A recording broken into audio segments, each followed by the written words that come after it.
Pembahasan kali ini yaitu tentang perubahan organisasi dengan dosen pengampu yaitu Ibu Novian Ekawati SEMM. Mata kuliah Budaya Organisasi kelas 7A yang disusun oleh Rida Fajriati F NPM 18 1063 10 20 028. Pembahasan yang akan dipaparkan pada materi ini yang pertama ada pengertian perubahan organisasi, yang kedua tujuan perubahan organisasi, yang ketiga pendekatan perubahan organisasi, yang keempat penolakan organisasi, dan yang kelima yaitu resistensi. Masuk ke pembahasan yang pertama yaitu pengertian perubahan organisasi. Yang pertama, menurut Dictionary Cambridge, perubahan adalah sebuah proses di mana perusahaan atau organisasi besar mengubah metode atau tujuan kerjanya, misalnya untuk mengembangkan dan menghadapi situasi atau pasar baru.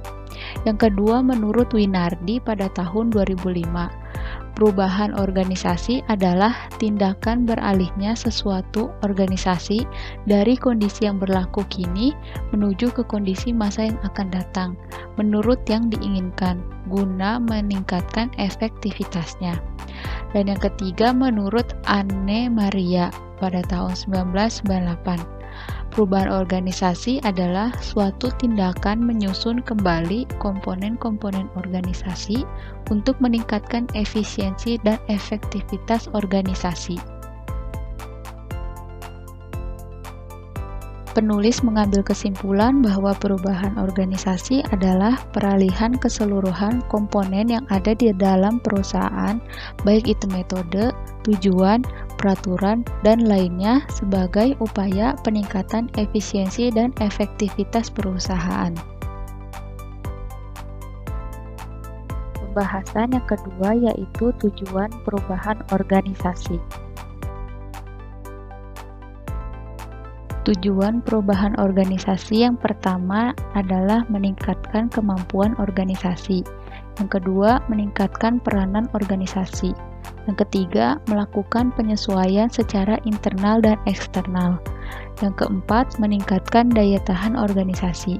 Dan yang terakhir, yaitu mengendalikan suasana kerja. Pembahasan yang ketiga yaitu pendekatan perubahan organisasi. Palmer dan Dunford 2008 mengidentifikasi 4 pendekatan perubahan organisasi.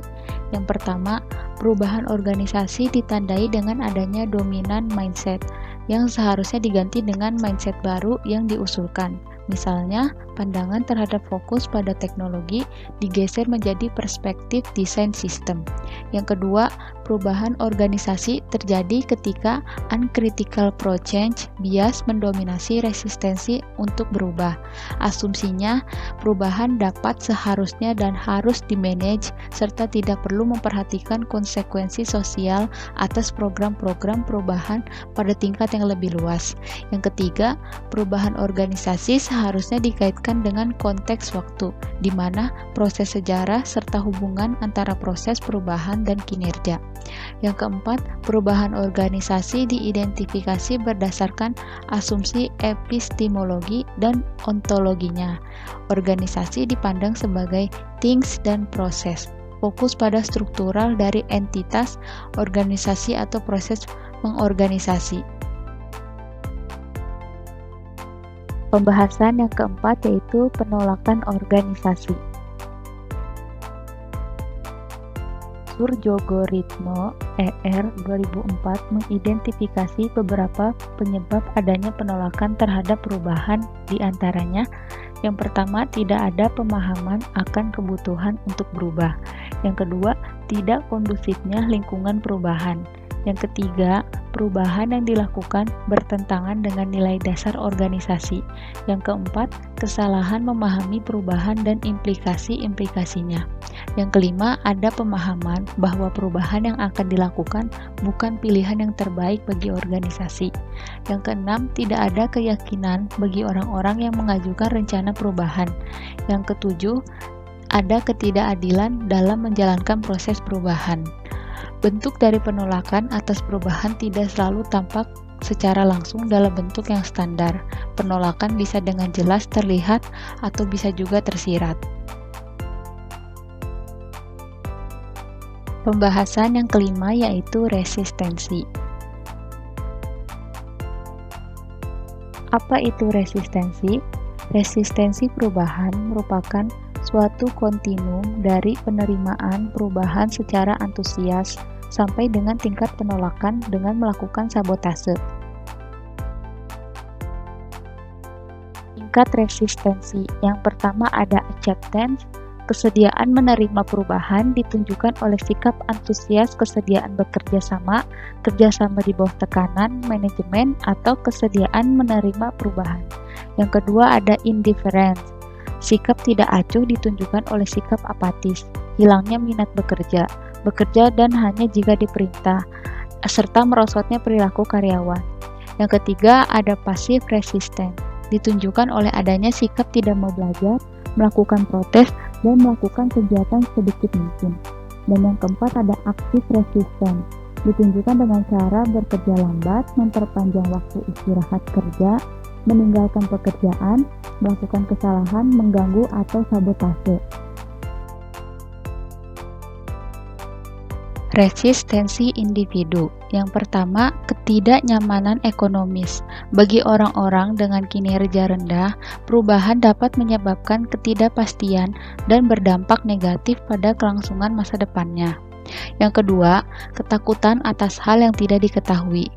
Merupakan gangguan atas pola yang sudah mapan yang dapat berakibat pada perpindahan unit kerja dan perubahan sistem kerja, sehingga menyebabkan ketidaknyamanan. Yang ketiga, ancaman pada hubungan sosial.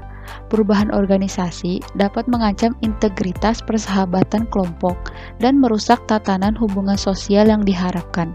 Yang keempat, kebiasaan. Kebiasaan yang sudah ada harus disesuaikan lagi dengan adanya perubahan. Yang kelima, kegagalan kebutuhan untuk berubah. Kurangnya pemahaman akan arti pentingnya perubahan yang biasanya karena didominasi kepentingan membuat orang susah menerima perubahan. Resistensi organisasi. Yang pertama, tantangan keseimbangan kekuatan yang ada. Jika perubahan dilakukan dengan memberikan penghargaan kepada mereka yang bertanggung jawab, maka mungkin akan terjadi pergeseran keseimbangan kekuatan antara individu dan subunit organisasi. Yang kedua, usaha perubahan sebelumnya tidak berhasil. Kelompok atau seluruh organisasi yang pernah tidak berhasil dalam melakukan perubahan di masa lalu merupakan penghambat perubahan, karena sebagian orang merasa tidak percaya keberhasilan perubahan yang akan dilakukan. Yang ketiga, fokus atas perubahan terbatas. Organisasi dibuat dari sejumlah subsistem yang saling bergantung satu sama lainnya. Yang keempat, ancaman atas keahlian. Perubahan juga merupakan ancaman pada kelompok ahli. Dengan adanya perubahan, keahlian yang berbeda, maka kelompok ahli merasa khawatir akan tersingkir karena merasa tidak berperan. Yang kelima, ancaman pada hubungan kekuasaan yang sudah ada. Setiap redistribusi kekuasaan pengambilan keputusan dapat mempengaruhi hubungan kekuasaan yang sudah lama terbentuk. Dan yang terakhir, ancaman atas alokasi sumber daya yang sudah ada. Kelompok yang mengontrol sumber daya melihat perubahan sebagai ancaman.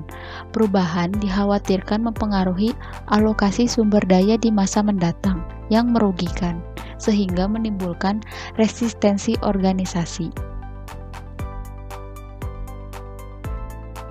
Kesimpulan dari materi ini adalah perubahan organisasi memungkinkan terjadi karena adanya keinginan perusahaan untuk berubah di masa depan.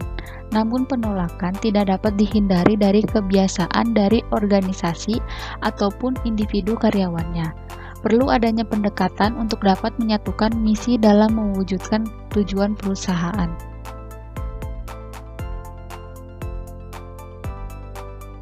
Sekian, terima kasih.